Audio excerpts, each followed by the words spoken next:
the beginning in this one because they somewhat tie in with our message this morning.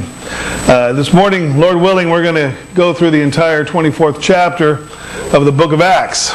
Okay, the title of the message is Inconvenient Christianity. I suppose if you want convenient Christianity, then you need to have that Christianity Light Power Bar and the Christianity Light drink about earlier.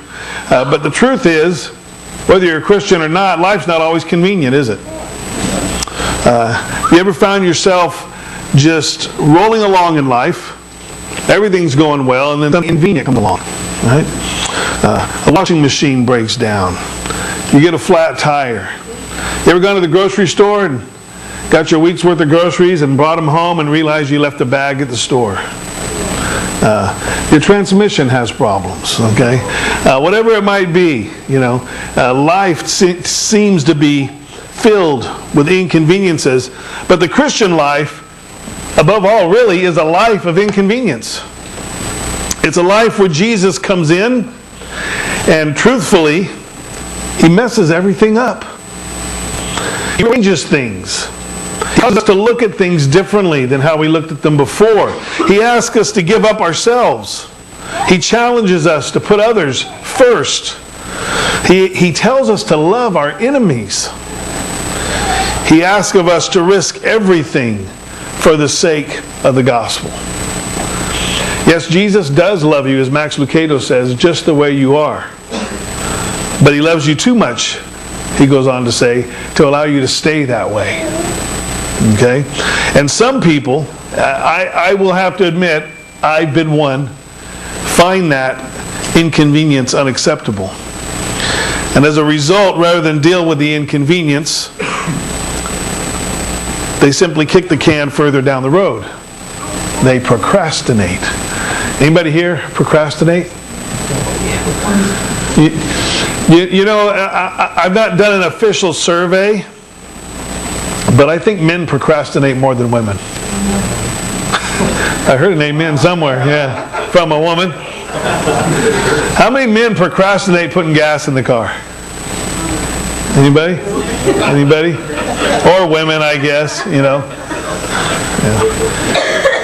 There was a time in our life when Dina would say, the car's getting low. I said, the low fuel light's not on yet. We're good to go, That's maximizing your time. There you go. Maximizing your time. That's good. I procrastinated some things sometimes that just got me in trouble. That ever happened to anybody? In the past, I've been guilty of not just waiting to the last minute, but we've gone way past the last minute. Okay. I thank the Lord that through His grace, procrastination, while it still raises its ugly head in my life from time to time, I've more or less, through His grace, defeated that. But the problem with procrastination is it can be deadly. Okay? And when we are inconvenienced by the Christian life and we put things off that God has called us to do, it can be deadly. It can be deadly in other ways. I read the story this week in preparation for this message about a farm boy who accidentally overturned his wagon of corn in the road. And the farmer, there was another farmer that lived nearby, came out to investigate. And he said, "Hey, Willie," he said, "forget about that right now. I'll help you load the corn back up into the wagon. It's late. Why don't you come on in and have dinner with us? And then afterwards, I'll go out and help you get the wagon up." Willie said, that's mighty nice of you, but I don't think Pa would like that. And he goes, "Come on, it's late. You need to eat. It's going to take a while to turn the wagon right side up and to load the corn and everything back in it. So take some time out, eat, and then we'll go on out." He's like, "I don't know. I really tell you, I don't think Pa's going to like that." And he says, "Listen, it'll be okay." So the boy finally thought, well, it is late. I am kind of hungry, so he went on in. When they got done eating, the farmer said, "Now, don't you feel better? Let's go out and, get your wagon righted and load it back up so you can get home." And he goes, "Yeah, I do feel better, but I'm telling you, I know Pa's not going to like it." And he said, "Why do you keep thinking your Pa's not going to like this? Where is your Pa anyway?" Well, he said, "He's under the wagon." So we need to be careful when it comes to that. I also read a quote, and it didn't say who it's from, so I don't know. Maybe you've heard it. But it says, "Tomorrow is the day when idlers work and fools reform, and mortal men lay hold of heaven. Procrastination is the thief of time.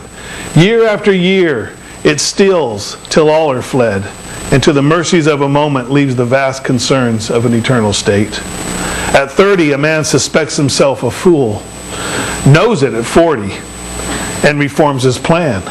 At 50 he chides his infamous delay, pushes his prudent purpose to resolve, and in all the height of thought resolves and re-resolves, and then dies in the same."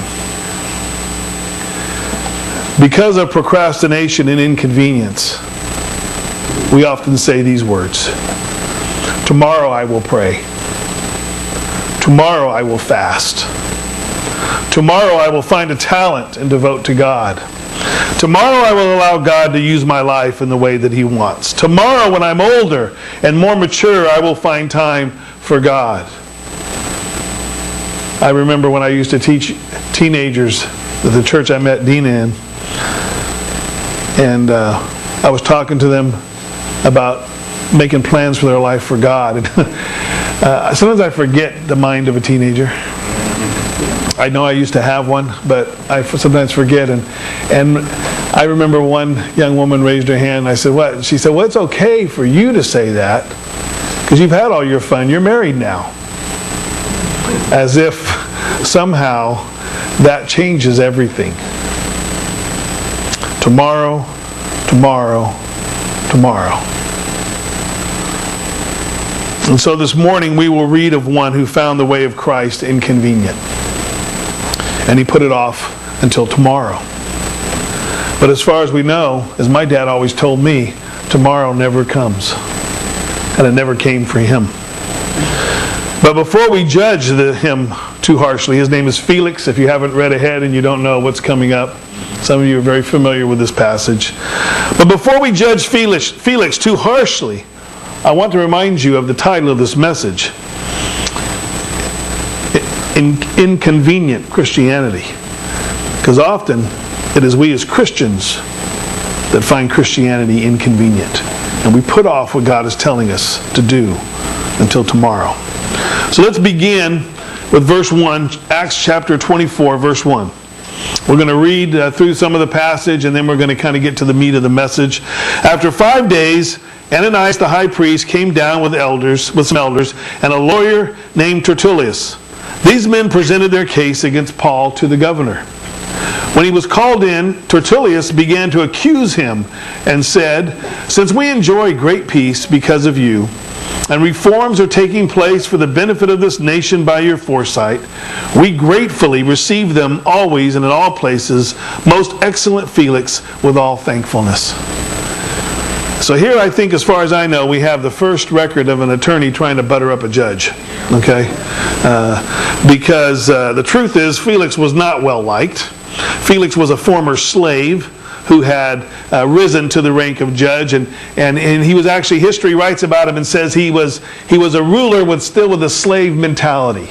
You know what that meant? If you were a ruler with a slave mentality, when I first read that, I thought it meant that he still thought of himself as a slave. No, what he did was, what he thought of himself is, I have a slave mentality in that I've been put under somebody's boot. Now you're going under my boot. Okay. He sought revenge in all of his judgments and how he ruled over the land. He had not brought anything resembling peace to the area. He had instituted virtually no reforms, and he was not well liked. And so this attorney comes in and just butters him up with this flowery language before he begins to level the charges against Paul. And pay attention to what he charges Paul with. Nothing definitive.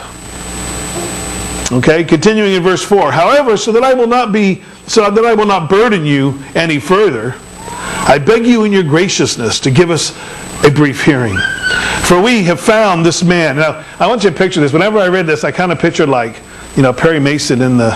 Anybody ever used to watch old Perry Mason TV show? Right? It was almost like when Perry Mason turned on the person, and it was you, and you're like, boom, boom, boom, right? And all the music and everything, and it set the mood. And I was thinking about this when I read this, because he says, "For we have found this man to be a plague, an agitator among all the Jews throughout the Roman Empire, and a ringleader of the sect of the Nazarenes." Boom, boom, boom. There was he just like set that up for the dramatic flair. He even tried to desecrate the temple, so we apprehended him and wanted to judge him according to our law.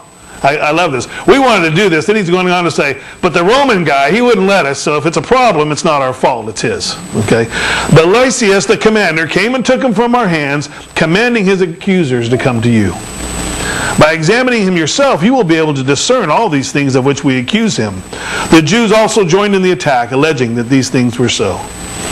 So now, like I said, they brought these charges against Paul, charges that were filled with lies and hold no water. They didn't bring any direct charge. They didn't say what law he'd actually broken. And they accused him as he was a plague. Can you imagine that? Can you imagine going to court and being charged with a plague?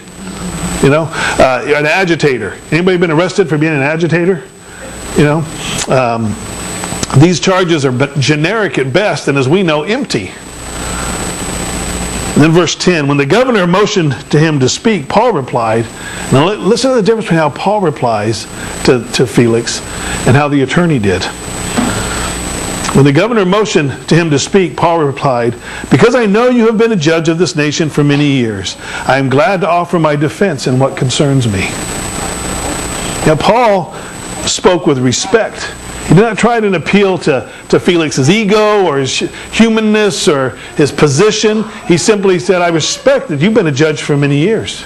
You've held this position for a long time, and I respect that. And so I'm glad to offer my defense to one who has the experience that you have and in the position that you have." Verse 11, he says, "You are able to determine that it is no more than 12 days since I went up to worship in Jerusalem." So Paul, this is great. His accusers and the attorney presents all these vague facts. Now Paul says, here's the details. And these are details you would know. All you got to do is go back the timeline, and you can see exactly what took place. And here's my defense. My defense is just the facts. He says, "You are able to determine," in verse 11, "that it is no more than 12 days since I went up to worship in Jerusalem. And they didn't find me disputing with anyone or causing a disturbance among the crowd, either in the temple complex or in the synagogues or anywhere in the city." If you remember, the truth of the story is, who caused the disturbance? The Jews and the Pharisees and the Sadducees and the scribes, they caused the disturbance. Paul was simply going about his business. He hadn't caused any disturbance. He said, "Neither can they provide evidence to you of what they now bring against me. But I confess this to you, that according to the way, which they call a sect, so I worship my Father's God, believing all the things that are written in the law and in the prophets. And I have a hope in God, which these men themselves also accept, that there is going to be a resurrection, both of the righteous and the unrighteous. I always do my best to have a clear conscience towards God and man. After many years, I came to bring charitable gifts and offerings to my nation. And while I was doing this, some Jews from the province of Asia found me ritually purified in the temple, without a crowd and without any uproar. It is they who ought to be here." Well, Paul's pretty bold, isn't he? This is what Paul's really the Perry Mason character in here. He's now turned it on to his accusers. He says, "It is they who ought to be here before you to bring charges if they have anything against me. Either let these men here state what wrongdoing they found in me when I stood before the Sanhedrin, or about this one statement I cried out while standing among them. Today